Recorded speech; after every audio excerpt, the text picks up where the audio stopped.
So, people of the world, very interesting that happened in South Africa today.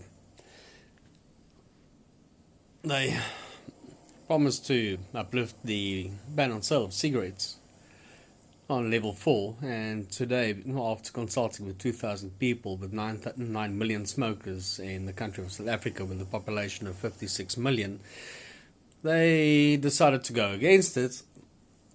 And it's amazing because they announced lockdown on the 21st of March, and it was only going to be for 3 weeks, so people could only plan for 3 weeks, and people in this country really do not have a lot of money. And then they decided to extend it by 2 weeks, and so the illicit cigarette market has grown by quite a few million rand. If you're not from South Africa, quite a few $1 million in the last 2 weeks alone.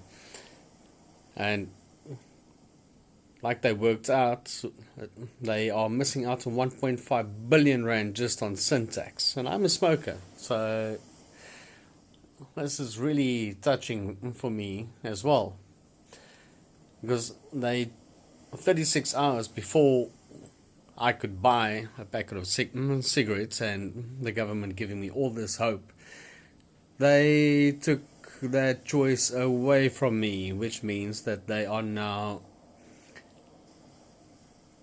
fiddling with my basic human rights of choice, which they have done with other things as well.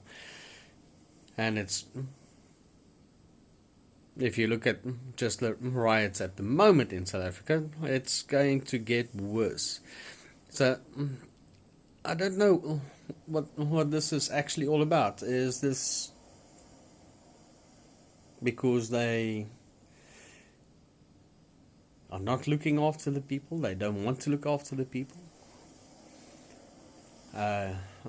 Exerting pressure? How do you get the vote? Like Zuma said to another prime minister or president from a European country, that after he was asked how do you keep the vote, and said, well, keep your people stupid and they will vote for you. Well, let's see what happens. I'm not trying to incite violence, but it's going to happen anyway, because at the end of the day, we do have basic human rights, which includes buying clothes for babies because they grow so fast, and that was taken away for 5 weeks. Come on, people. Can't you think